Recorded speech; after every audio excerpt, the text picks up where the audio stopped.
Meus amados, nós estamos falando sobre o livro de Atos. E hoje eu quero ler com você no livro de Atos, capítulo 18. E nós vamos ler do verso 1 em diante. Atos, capítulo 18.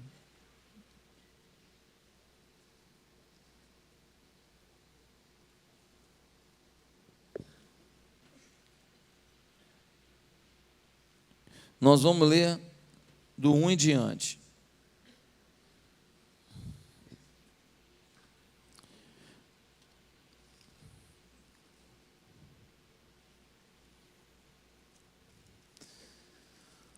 Atos 18, versículo 1, nós vemos assim: em Corinto. Depois disso, Paulo saiu de Atenas e foi para Corinto. Ali encontrou um judeu chamado Áquila, natural de Ponto, que havia chegado recentemente da Itália com Priscila, sua mulher, pois Cláudio havia ordenado que todos os judeus saíssem de Roma. Paulo foi vê-los e, uma vez que tinham a mesma profissão, ficou morando e trabalhando com eles, pois eram fabricantes de tendas. Todos os sábados ele debatia na sinagoga e convencia judeus e gregos. Depois que Silas e Timóteo chegaram da Macedônia, Paulo se dedicou exclusivamente à pregação, testemunhando aos judeus que Jesus era o Cristo, opondo-se eles e lançando maldições. Paulo sacudiu a roupa e lhes disse: caia sobre a cabeça de vocês o seu próprio sangue. Estou livre da minha responsabilidade. De agora em diante irei para os gentios. Então Paulo saiu da sinagoga e foi para a casa de Tício Justo, que era temente a Deus e que morava ao lado da sinagoga. Crispo, chefe da sinagoga, creu no Senhor, ele e toda a sua casa. E dos coríntios que o ouviam, muitos criam e eram batizados. Certa noite, o Senhor falou a Paulo em visão: não tenha medo, continue falando e não fique calado, pois estou com você, e ninguém vai lhe fazer mal ou feri-lo, porque tenho muita gente nessa cidade. Assim, Paulo ficou ali durante 1 ano e meio, ensinando-lhes a palavra de Deus. Queridos,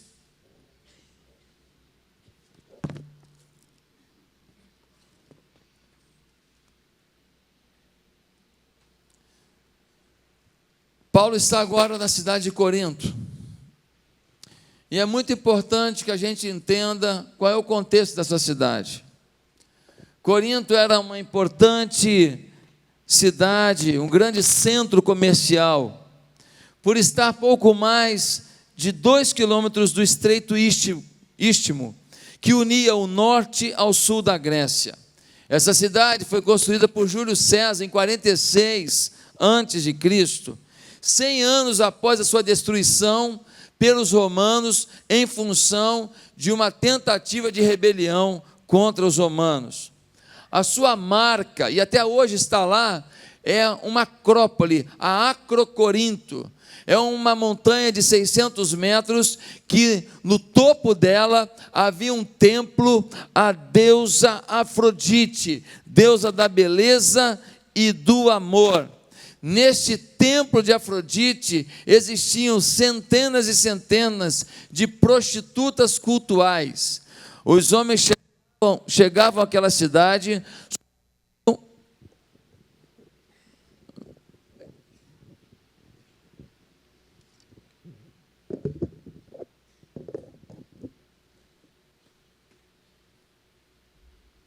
subiam até aquela montanha, e lá eles tinham relacionamentos sexuais com aquelas prostitutas cultuais, e todo o dinheiro que era arrecadado era investido no paganismo, era investido na idolatria, era investido em adoração a deuses e demônios pagãos. Gente, pensa numa cidade endemoniada, pensa numa cidade entregue à imoralidade, pensa numa cidade entregue à maldição, pensa numa cidade entregue a tudo que contraria a santidade e o amor de Deus. Infelizmente, essa era a realidade de Corinto.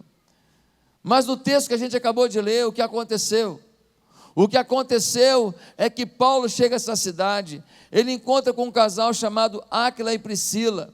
E esse casal, Áquila e Priscila, são servos do Senhor, e eles trabalham com Paulo na mesma profissão.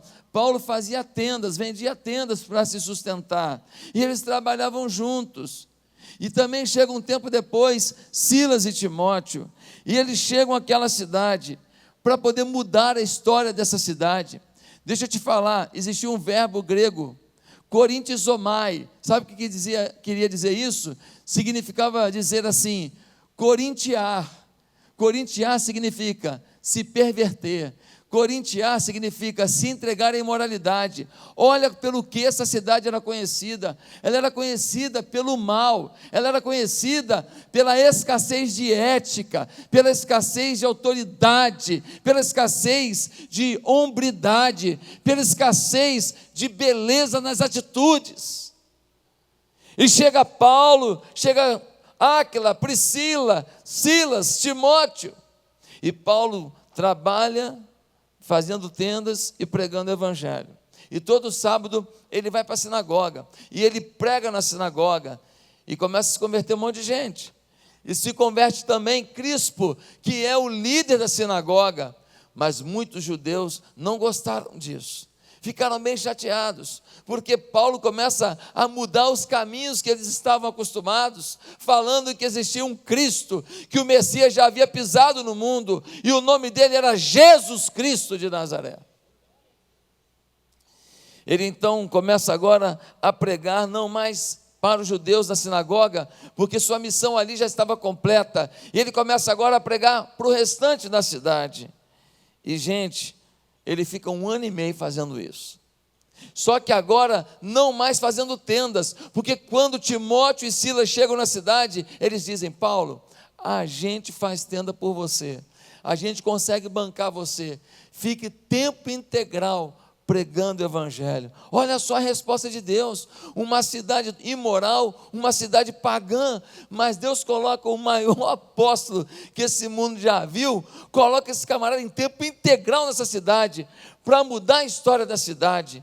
Gente, que coisa tremenda, como que Deus quis levar realmente essa cidade a um avivamento, mandando esse timaço de pessoas para lá, e agora o trabalho dele, será que deu certo? Gente, há evidências de que um avivamento estava acontecendo em Corinto, há evidências de que Deus estava atuando nesse lugar. Pastor, por que você diz isso? Vou te falar, não eu, mas o pastor Russell Shedd, em um de seus livros, ele dá alguns motivos para a gente entender que um avivamento, que um fogo de Deus, que uma exaltação de Deus, que uma paixão por Deus, que uma comunicação com Deus estava tomando o coração das pessoas. Por que o pastor Russell Shedd, um dos maiores teólogos do Brasil, ele afirma isso? Primeiro, porque uma cidade entregue à imoralidade e idolatria, como era Corinto, daria pouca atenção a um pregador judeu, sem que se manifestasse uma demonstração de extraordinário poder de Deus.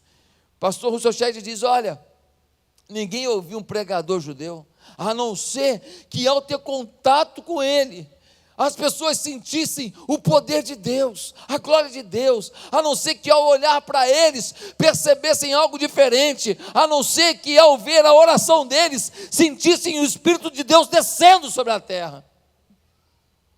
E o pastor Russell Shedd vai dizer, olha, é tanta gente se convertendo, é tanta gente ouvindo, que só poderia ser fruto do poder e manifestação de Deus, por isso eles criam. Segundo motivo pelo qual um avivamento estava acontecendo ali, é porque a grande colheita acontecia para Cristo. Grande colheita, e grande colheita é marca do avivamento. Ter grande colheita não quer dizer que tem um avivamento, mas se tem avivamento, tem grande colheita.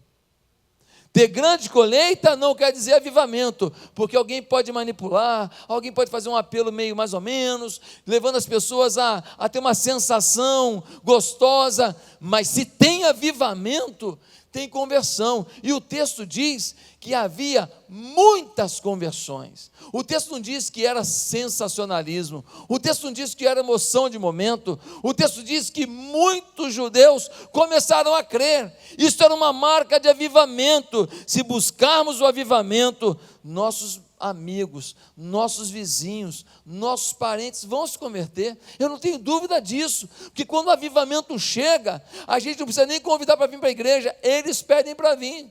Fala, me leva onde você ficou desse jeito, me leva aonde você aprendeu a ser como você é hoje, porque você mudou, você está diferente, o seu olhar está diferente, o seu jeito está diferente, no futebol você é outro, trabalhando com você eu percebo outra pessoa, as pessoas começam a dizer, eu quero ir para lá. Um dia eu estava pegando fogo numa igreja, e aí estava todo mundo na cidade pequena, ajudando, passando balde com água de mão em mão, e alguém jogava o balde naquela igreja, e a igreja pegando fogo, e aí o pastor olhou para o lado assim, e tinha um ateu, muito conhecido na cidade, e o ateu passou o balde para o pastor, e o pastor falou assim, rapaz, você aqui na igreja hoje, que surpresa, ele falou assim, é a primeira vez que pega fogo. Quando a igreja pega fogo, Deus manda pessoas, Deus vai mandar gente que se dizia ateu, gente que se dizia descrente, gente que se dizia acima de religião, de fé, de tudo, mas a ficha vai cair, e o Espírito de Deus vai chegar. Terceiro motivo pelo qual o pastor Rousseau Shedd diz que havia indícios de avivamento em Corinto, é porque pessoas de alta classe se convertiam. Você sabe que as pessoas que têm alta classe, elas têm um preconceito maior. Elas começam a falar assim, não, eu não preciso disso, porque eu sou top das galáxias. Eu sou uma pessoa vencedora, eu tenho dinheiro, eu conheço Paris, eu visitei o Louvre 18 vezes, eu isso, eu aquilo. Então muita gente é enganado pela alta posição. Muita gente tem real preconceito com a igreja. É ridículo isso, né? Ridículo, porque enquanto a vida está de linha reta, todo mundo é igualzinho, mas nas curvas da vida, quem não tem Jesus dança. É nas curvas da vida que muita gente que se achava o rei da cocada preta, porque ele tinha isso, tinha aquilo, ele é famoso, ele tem dinheiro, ele tem formação, ele tem diploma, são nas curvas da vida que a gente começa a derrapar, que a gente fala, Deus, segura no volante para mim, por favor. E talvez você está reclamando das derrapadas da sua vida, você não deveria reclamar não, você deveria entender que foi o único jeito de Deus fazer você acordar. Porque eu não sei quanto a você, mas eu sei o que é o choro de uma noite. Eu não sei quanto a você, mas eu já passei pelo que estou passando hoje aqui, de ver uma mãe que chora a perda de um seu filho. Eu não sei quanto a você, mas eu já enfrentei problemas que eu perguntava para mim mesmo, por que comigo? Eu nunca me coloquei como alguém que nenhum problema, nenhuma circunstância bate a porta da minha vida. Eu nunca me coloquei como super-herói. Agora, se você quer fingir que você está acima do bem e do mal, porque não bateu na sua porta um dia difícil, fique tranquilo, o dia vai chegar. Que isso, pastor, está amaldiçoando? Não estou não, filho. Eu estou falando de vida. Não tem ninguém que passe por essa vida sem passar por um dia difícil. É a maior tolice do mundo achar que você vai acordar e já vai ter festa no McDonald's. E no dia seguinte, quando tudo estiver ruim para todo mundo, você vai estar na Disney. E quando piorar para todo mundo mesmo, você estará lá numa ilha da Indonésia, num paraíso, dentro do bangalô, tomando água de coco e comendo camarão. Ei, acorda. A vida tem sorriso hoje e choro amanhã. A vida tem vitória hoje, derrota amanhã. Esta é a vida. E a Bíblia nunca enganou a gente. A diferença é que quem está em Cristo está preparado para enfrentar o dia difícil. A diferença é que a gente, quando está com Cristo, a gente não se entrega. Quantas vezes que eu não tive vontade de vir para a igreja? Porque eu passei um sábado horrível, um momento difícil.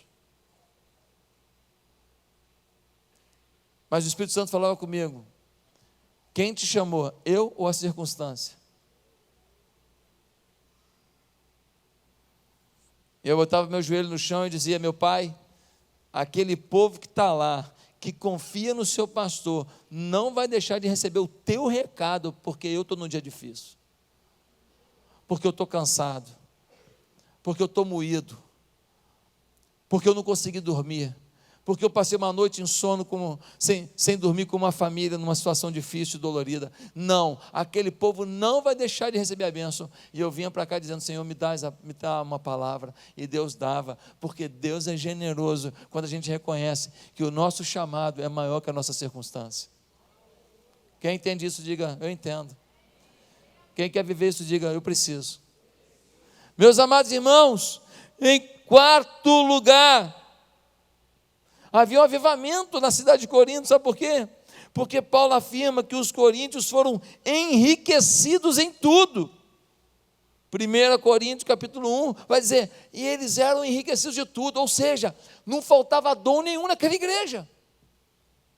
Tinha gente para agir na misericórdia, tinha gente para profetizar, tinha gente para orientar, tinha gente para administrar, tinha gente para motivar, tinha gente para aconselhar, tinha gente para tudo. Uma igreja lotada de gente com dons espirituais para servirem uns aos outros. Enfim, os indícios de avivamento estavam nessa cidade. Chegou um povo, chegou um lote de gente de Deus e começou a mudar a cidade, e a igreja começou a provar de um avivamento. Pensa que tem jeito para o Rio de Janeiro, mas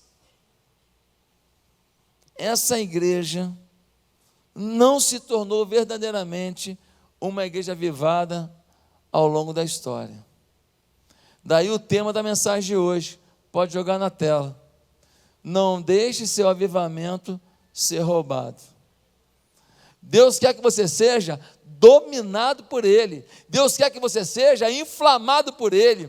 Alguém que acorda de manhã e fala: Deus, qual é a boa de hoje? E que ouve Deus, e que sai dali e age em Deus, e que trabalha em Deus, e que tem respostas em Deus, e que namora em Deus, e que casa em Deus, e que frutifica em Deus, e que produz em Deus.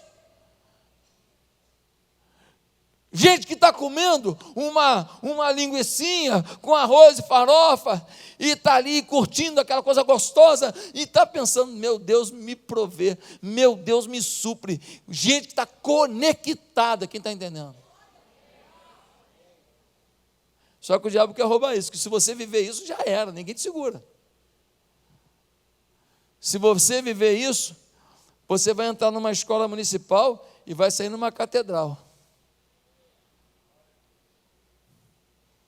Se você viver isso, você vai lutar para ganhar alguma coisa, e Deus vai fazer com que os ganhos é que te persigam.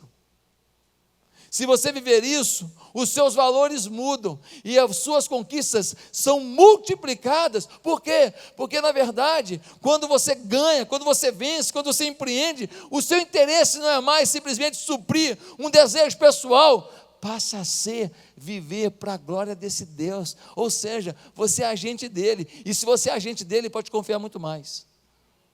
Sim ou não? Queridos, o que houve com essa igreja? Ela ficou uma igreja dividida. Se a gente lê em 1 Coríntios capítulo 1, 1 Coríntios capítulo 1, dá uma olhada no que aconteceu nessa igreja. Versículo 10, diz assim: irmãos, em nome de nosso Senhor Jesus Cristo, suplico a todos vocês que concordem uns com os outros no que falam, para que não haja divisões entre vocês, antes que todos estejam unidos num só pensamento e num só parecer. Meus irmãos, fui informado por alguns da casa de Cloé de que há divisões entre vocês. Com isso, quero dizer que alguns de vocês afirmam: eu sou de Paulo, ou eu sou de Apolo, ou eu sou de Pedro, ou ainda eu sou de Cristo. Acaso Cristo está dividido? Essa igreja que começou a experimentar um avivamento, começou a mudar a sociedade, começou a converter a cidade, agora estão divididos. Eu sou de Paulo, Paulo que me discipulou. Eu sou da Rede Azul. Eu sou da Rede Laranja. É o Ru, viu? Olha o Ru aí. Começou a ter uma coisa de divisão. Eu sou de Pedro. Pedro é muito mais sensato que Paulo. Gente, o outro fala assim: eu sou de Cristo, como se Cristo não fosse um outro segmento, como se Pedro, Paulo e Apolo não estivessem todos eles debaixo de Cristo. Meu Deus, olha quanta confusão. Mas mais um problema aconteceu naquela igreja. Eles não eram uma sociedade deturpada, eles não eram uma sociedade caída. Queridos, eles começaram a ser imorais. A imoralidade voltou. Quando a gente lê em 1 Coríntios, capítulo 5, eu não vou ler agora, vai dizer, sabe o quê? Que até incesto começou a acontecer dentro da igreja. A esposa do pai se relacionando com o filho, coisas incríveis começaram a acontecer, e todo mundo fazendo vista grossa, e o pecado entrando na igreja. Meus amados, essa igreja começou a se dividir e começou a ser imoral. Passou por quê? A resposta é a seguinte, querido: sem lenha a chama apaga. O avivamento de hoje não garante o avivamento de amanhã. Pastor, eu fui num congresso, pastor, eu estava aqui no overflow, pastor, eu estava aqui num culto, e eu senti o toque de Deus, e eu me animei, e eu glorifiquei a Deus, e eu senti Deus, e eu estava empolgado com Deus. Pastor, foi demais. Se não botar lenha, apaga. E a lenha é a palavra de Deus, a lenha é o serviço do Senhor, a lenha é o tempo de oração, a lenha é a comunhão, a lenha é estar disponível para Deus. Os presentes espirituais que Corinto ganhou, que promoveriam um avivamento maior, foram deturpados. Sabe o que aconteceu? Um não tinha o dom de línguas, ele ficava falando para todo mundo ouvir: olha eu falando em língua aí, ó. Blá, blá, blá, blá. E o outro tinha dom de revelação, ele queria revelar toda hora. Olha, eu tenho revelação, hein? Olha, eu tenho revelação. Aí o outro: Deus fala comigo em sonho. Olha, em sonho. Ontem eu comi uma feijoada, fui sonhei demais com o Senhor. E os caras começaram a banalizar, eles começaram a transformar os dons espirituais, que o alvo principal é você se fortalecer para servir o outro. O efeito do dom é você servir o outro, mas não, começou a ser motivo de exibicionismo. Eles começaram a pegar os seus talentos: eu canto bem, eu prego bem, eu dirijo bem, olha, eu dou muita oferta, eu sou isso, eu sou aquilo. Eles começaram assim, vai descer daquilo que era para serem mais humildes. Porque ser usado por Deus deveria nos levar a sermos os servos dos servos, o recruta do servo. Por quê? Ser usado por Deus é que Deus te usou, é sentir que você, apesar de você, apesar da sua humanidade, da sua limitação, ainda foi alvo da misericórdia de um Deus que ama você e que pega um sujeito limitado, uma mulher limitada como você, e transforma num campeão. E pega um enfermo e você bota a mão e você ora e o enfermo levanta. E faz um casamento explodido, um casamento transtornado, e você vai lá e você ora com um, ora com o outro, e dá um conselho, e ministra, e daqui a pouco, aonde havia desespero, vem amor. E você pega uma pessoa drogada, desesperada, vadia, e você chama essa pessoa e mostra que Jesus tem um plano. E conhecendo Jesus, Ele é a liberdade. Conhecereis a verdade vos libertará. E então, essa pessoa que era louca, falida, um motivo de dor para a família, agora se torna um pregador, um avivalista, um transformador de sociedade. Meus amados irmãos, quando isso começa a acontecer, é motivo para a gente ser mais humilde ainda, mais dependente de Deus, porque nenhum de nós merece o prazer de ser um instrumento na mão de um glorioso Deus. Meus queridos, as pessoas começaram a falar em línguas em público, profetizar em público, e agora a hospitalidade, misericórdia, passou a ser uns dons mais limitados, uns dons mais chulezinhos. Cada um só queria aparecer mais que o outro, e o avivamento foi embora. Pastor, o que rouba o avivamento da minha vida? Eu te falo, esse texto diz. O que rouba o avivamento da tua vida? Primeiro, crescer, mas perder a unidade. Você serve a Deus, você prega, você canta, você faz isso, você faz aquilo, mas você perdeu a unidade com a igreja. Você agora é um crítico em potencial. Você agora olha para todo mundo, olha para a roupa de todo mundo, para o jeito de todo mundo, para a fala de todo mundo. Você só vê a furada, você só percebe o que não vai bem. Você consegue construir um monte de ideias e pensamentos horríveis sobre gente que falou uma palavra só. Com uma palavra você faz um livro sobre a maldade da pessoa. Esse povo estava, eu sou de fulano, eu sou de fulano, eu sou de fulano, eu sou de fulano. Os grupinhos começaram a se destruir. Mas o Salmo 133 diz: ó quão bom e quão suave é que os irmãos vivam em união. Ali o Senhor ordena a bênção. Quando você está envolvido em comunhão na sua igreja, quando você vê os defeitos dos seus irmãos, mas você em amor quer ajudá-los a crescer, quando você vê as dificuldades e você quer fortalecer as pessoas, ali o Senhor derrama a bênção. Pastor, eu oro, eu leio Bíblia, e eu busco a Deus, e a bênção não chega. Você tem comunhão? Não, então, querido, perdeu. Perdeu, playboy. Perdeu por quê? Perdeu porque você esqueceu que a comunhão dos irmãos, a unidade da igreja, ela também é um patamar a ser atingido, para que a ponte seja construída em direção ao seu milagre, à sua bênção, à sua conquista. Deus não quer abençoar a carreira solo, Deus quer abençoar a família. Quem é a família de Jesus aqui? Levanta a mão. Aleluia, aleluia. Nós somos a família de Jesus. Meus amados irmãos, qual é a nossa visão nessa igreja? Para a gente ver unidade. A visão aqui é a visão celular. Como assim, pastor? Assim, todo mundo aqui vai para uma casa durante a semana, reúne numa casa, e lá a gente lê o texto bíblico de hoje, a gente compartilha alguma coisa, depois a gente ora um pelo outro, e a gente no final come um biscoito, come um bolinho, come um lanchinho, come um camarão catupiry, uma picanha fatiada, molho gorgonzola, sei lá, a gente, estou brincando, por favor gente, faz isso não, senão ninguém quer sair dessa célula.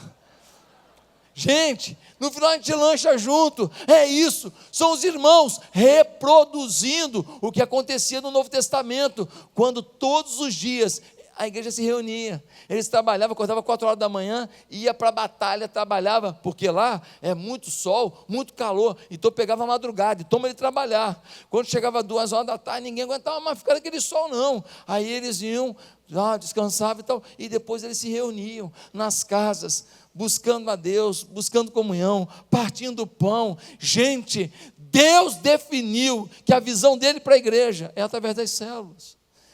Pastor, mas eu não gosto de gente não, eu não quero me relacionar, eu gosto até do senhor, e a gente torce pelo mesmo time, e a gente está numa boa, mas eu não gosto de gente. eu acho que você não vai para o céu. Porque lá tem gente, sabia?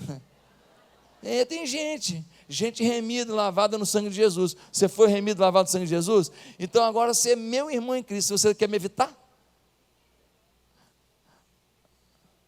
Você evita a sua família aqui, você está dizendo que você não quer conviver com essa família lá. Nós somos uma família. Pastor, mas eu sou esquisito demais. Eu sei, irmão, eu sei que você é, pô. Eu sei, você foi campeão mundial de esquisitice. Mas sabia de uma coisa? Eu também tenho as minhas esquisitices, e todo mundo aqui tem. E cada um aqui tem um jeito assim peculiar, mas assim, quando a gente se une, a gente é um só em Cristo Jesus. E aquilo que a gente tem de diferença fica menor diante do que a gente tem de unidade, que é o amor por Cristo, que é a gratidão por Cristo, que é o reconhecimento de que Ele nos ama e que Ele quer o melhor para a gente. Quem está entendendo, amém? Meus amados irmãos, nós queremos que você esteja em célula. Se você não está em célula, pelo amor de Deus, no final do culto, você vai ali fora e fala, onde é que tem aqui um lugar para eu ver as células? Você vai lá no balcão e fala, eu quero ter uma célula, perto da minha casa, um lugar que eu chego em casa, tomo um banho rapidinho, se eu quiser eu vou direto do trabalho para lá, não importa, eu quero ter comunhão com os irmãos, porque é nessa comunhão que o sermão de hoje ganha sentido. O sermão de hoje você ouve, mas na célula você pratica. O sermão de hoje você entende, mas na célula você assimila o conceito. Então essa é a visão, nós temos que ver essa unidade, amar nossa família. Ah, pastor, eu tenho visto muitos defeitos na igreja, fecha o olho para isso, vê as virtudes. Ah, pastor, mas tem muita coisa para fazer na igreja, legal, então agora me ajuda a fazer, e para de reclamar. Porque se você for só procurar os cantos esquisitos, sujos, dificultosos, talvez você perca a alegria de ver os lugares de brilho, os lugares de ternura, os lugares de amor, os lugares de vitória que tem no meio da tua família. Isso vale aqui para a igreja, isso vale para a sua casa. Se você só olhar os problemas da sua família, sua vida vira um inferno dentro de casa, sim ou não? Sim ou não? Eu vi o marido falando assim, não fala aquilo não.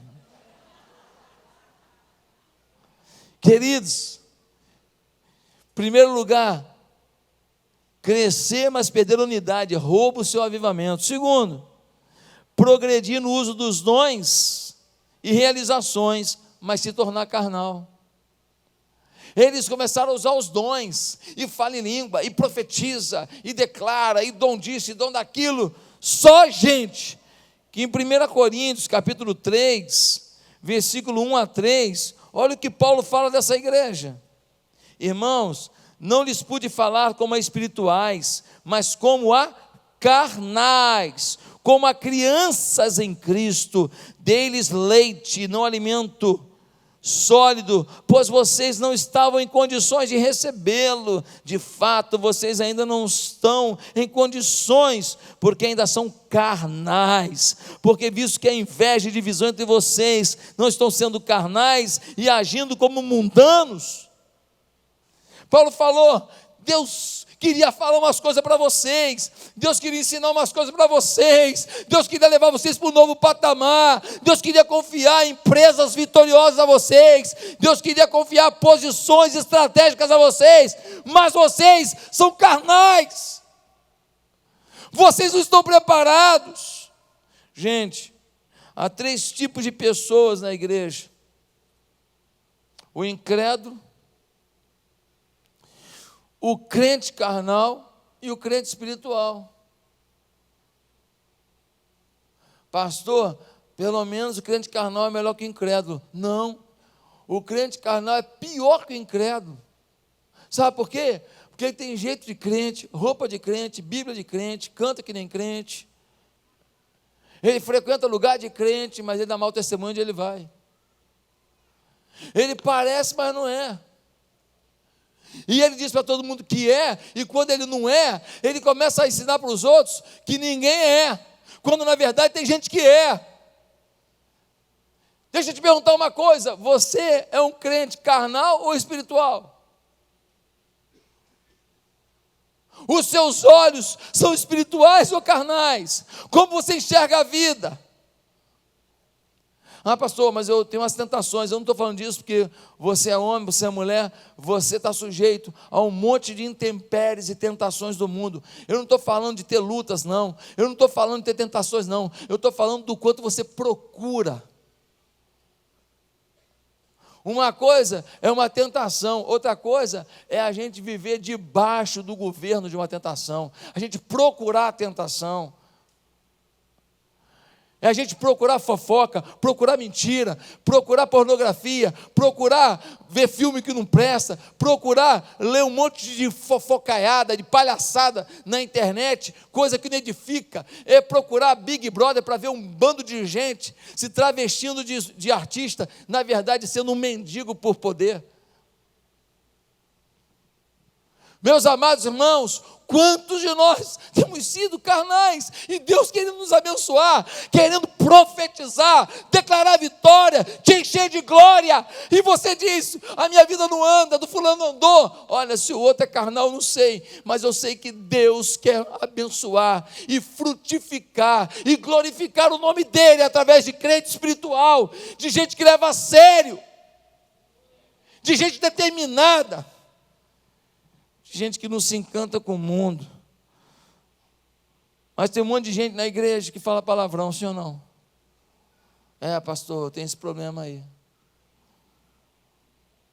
Gente que pede emprestado e esquece, só não esquece quem deve a ele. Gente que perde a linha facilmente. É que a minha personalidade, quando o Espírito Santo domina a gente, domina a personalidade. João e Tiago, o apelido dos caras era filhos do trovão. Pensa numa dupla boa de briga. Pensa numa dupla que quando começava o futebol, da canela para cima valia tudo. Mas quando o Espírito age, a gente muda. João virou apóstolo do amor, sim ou não? O apóstolo tão amoroso que quando Jesus estava na cruz, a mãe de Jesus estava ali, Jesus falou o quê? João, eis aí tua mãe. Maria, eis aí teu filho. Em outras palavras, cuida dela que ela vai precisar. Jesus confia a mãe a João. Meus amados, coisa linda quando a gente deixa de ser carnal. Mas muitas vezes, confiando nas suas realizações e nos seus dons, você não percebe que você deixou a essência para viver a aparência. Você deixou o milagre para ser, na verdade, um ator.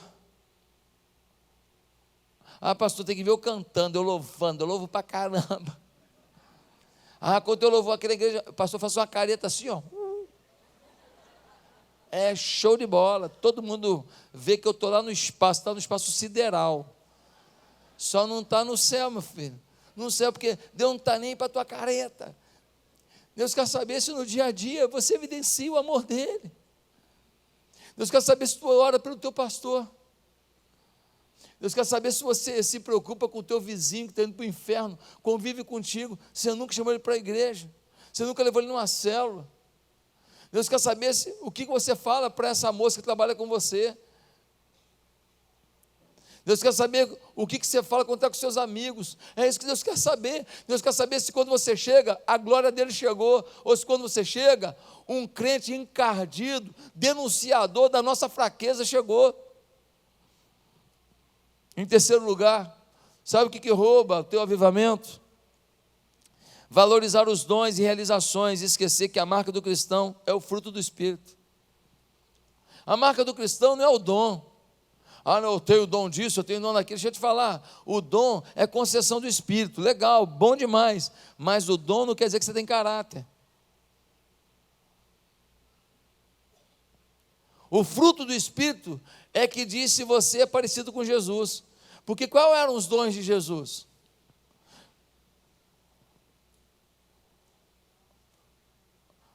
Será que a gente lembra dele pelos dons? Qual é a marca principal dele? A compaixão. Um dia ele multiplicou os pães, multiplicou. Por quê? Porque tinha uma multidão faminta. Diz o texto que Jesus teve compaixão deles. O milagre aconteceu depois da compaixão. Um dia ele se entregou numa cruz. Por quê? Porque ele amou aquele povo. E por compaixão, ele se entregou na cruz. Não se faz a obra de Deus sem lágrimas nos olhos. Não se faz a obra de Deus sem paixão. Generosos como Pai, Deus nos chamou para sermos pessoas empreendedoras, sim, ativas, sim. Pode ganhar dinheiro? Pode montar empresa? Pode viajar? Pode ter uma visão? Pode, mas tudo isso movido por uma compaixão, para que tudo que a gente viva se canalize para o nome de Deus, se canalize para abençoar alguém. Eu tenho aqui na igreja membro da igreja que eu batizei, que jogava bola comigo.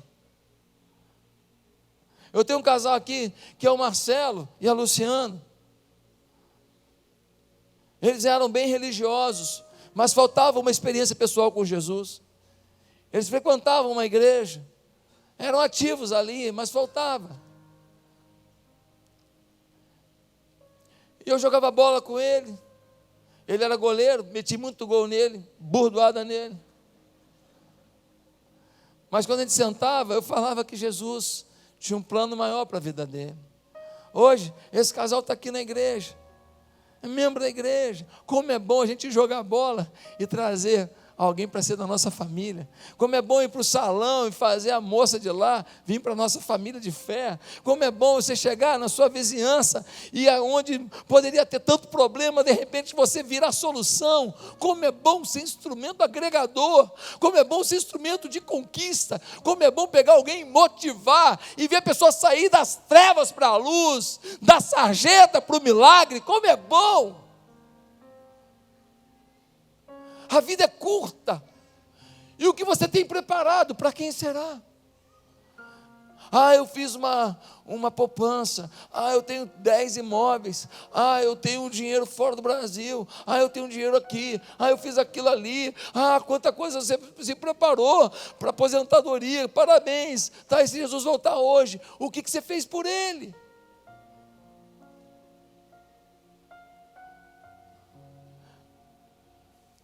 Jesus volta hoje e pergunta para você, como é que foi no dízimo? Tu fala o quê?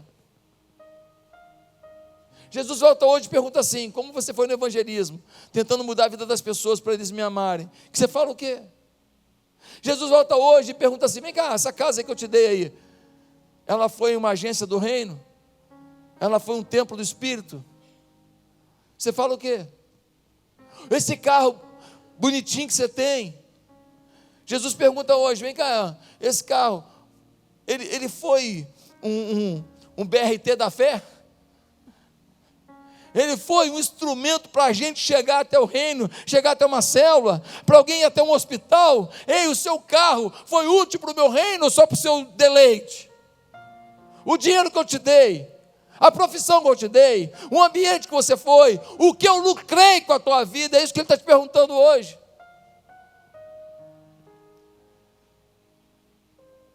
Meus queridos, em nome de Jesus, eu queria dizer que mais importante do que os dons que você tem é o fruto, é a paz, a alegria, a bondade, a benignidade. Por favor, pega a criança no corredor para mim, por favor, senão ela pode machucar.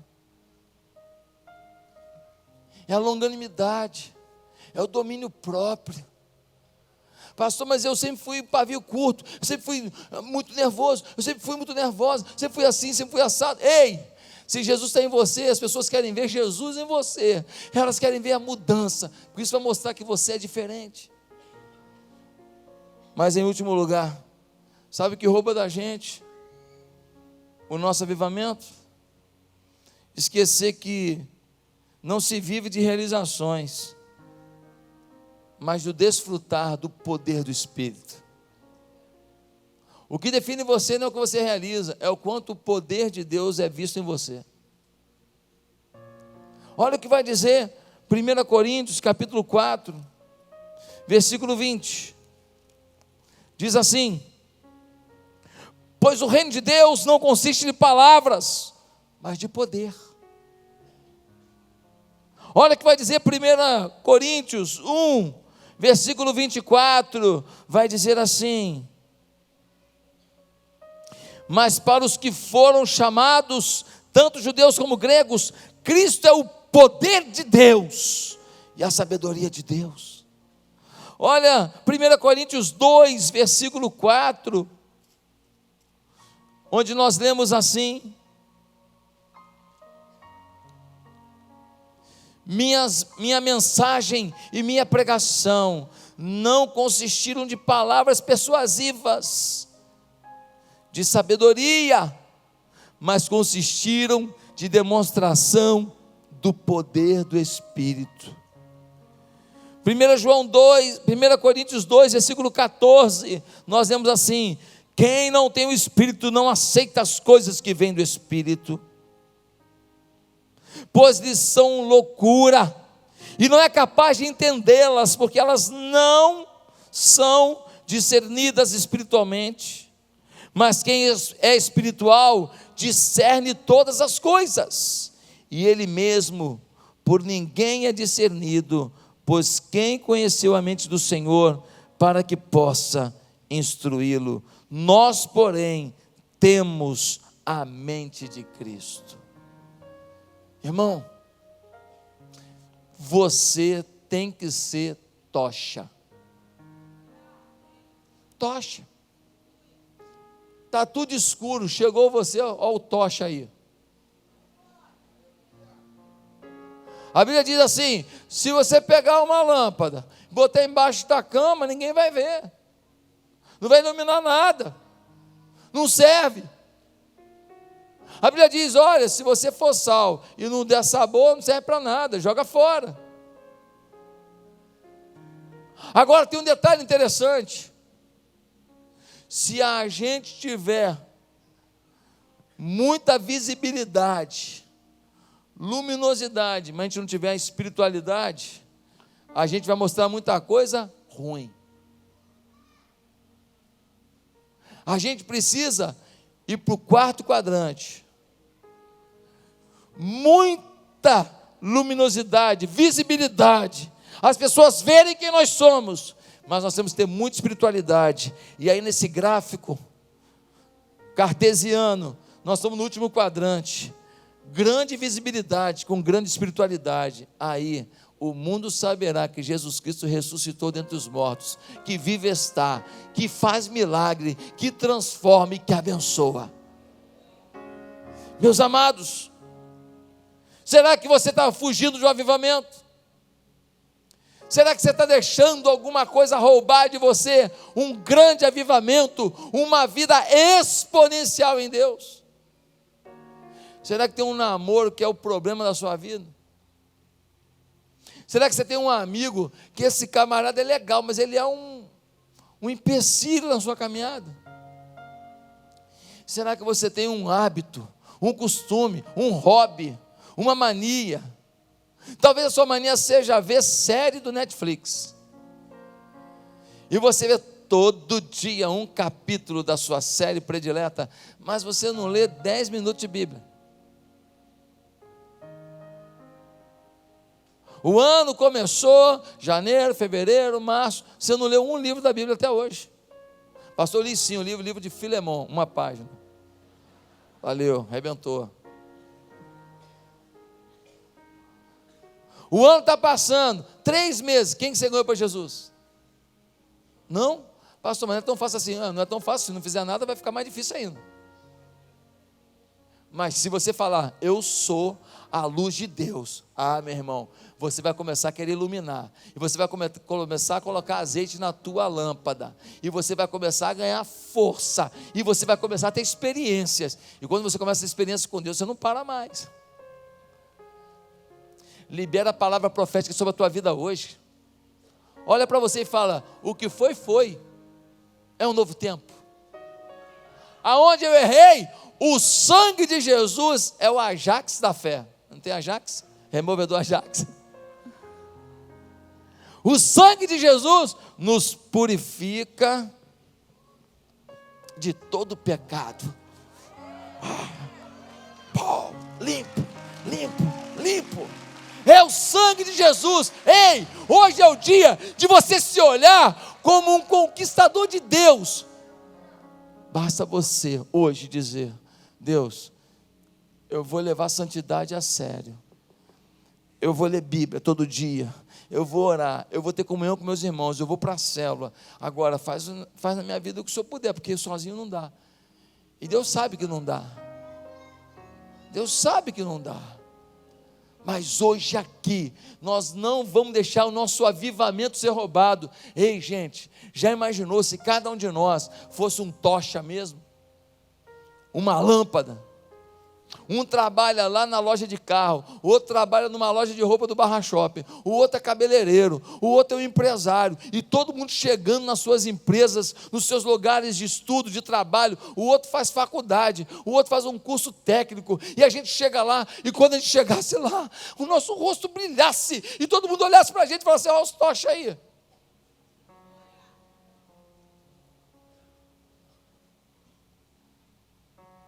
E quando todo mundo estivesse falando uma porcaria do caramba, uma besteira danada, a gente tivesse sempre uma palavra equilibrada, honesta, íntegra e cheia do Espírito Santo. A gente muda a cidade. Um dia me levaram no Maracanã. O irmão aqui da igreja me levou dentro do campo. Era um jogo do Flamengo e Palmeiras. E aí o jogo não tinha começado. E nós fomos no vestiário do Flamengo, e fomos para cá, fomos para lá. Aquele vestiário perdeu muito de eu não estar ali jogando. E aí a gente foi andando, e aí ele falou assim: vamos no campo, agora vamos. Aí nós fomos para o campo. Meus irmãos, quando eu comecei a andar na beirada do campo assim, já estava chegando a torcida. De repente eu comecei a escutar assim: pastor! Pastor! Fala, pastor! Falei: cara, entrei em campo. E aí um fez assim: pastor, tira uma foto aqui. Eu falei: tira a foto. O outro: tira a foto aqui. Cadê o Miguel? Está aí o Miguel? O Miguel estava comigo. E tira foto com um e tira foto com o outro. E eu comecei a falar assim: meu Deus, meu sonho era entrar aqui para jogar um futebol. E meter um gol e todo mundo falar: golaço. Mas não. Naquele dia, eu tive uma grande alegria de ver que algumas pessoas que estavam ali conheciam o trabalho que a gente faz aqui. Sabia que tem gente séria aqui. Sabia que tem gente aqui preocupada com a cidade. Gente, olha para isso. As pessoas estão olhando para a gente. Eles estão vendo a chama. Eles estão vendo as tochas acesas. E você ainda está querendo ser uma tocha apagada. Eu tirei um monte de foto. Acho que teve um pessoal que olhou e falou assim: quem é esse coroa aí? Jogou aonde? Joguei no Sirici Futebol Clube, uma rua lá de Marechal. Acho que negócio, pensou que eu era jogador, porque eu tirando foto. Gente, que coisa legal saber que as pessoas estão olhando para a gente, estão se inspirando. Ei, você é uma inspiração. Tem alguns de vocês que nem sabem o quanto vocês me inspiram, não sou eu que te inspiro. Eu olho às vezes alguns de vocês com esse colete verde trabalhando, com tanta dedicação, com tanto fervor. Eu vejo algumas pessoas com aquela camisa roxa do Ministério Kids, com tanta dedicação. Eu vejo alguns líderes de célula que cuidam das pessoas muito melhor que eu. Eu falo: caramba, eu tenho que melhorar. Que povo abençoado, que povo dedicado. Eu vejo pessoal da segurança da igreja trabalhando com segurança, dando segurança para a gente, porque nós moramos no Rio de Janeiro, não tem jeito. E eu vejo eles dedicados ali, fica no posto do início até o fim. Então eu falo: caramba, que legal. Eles querem servir.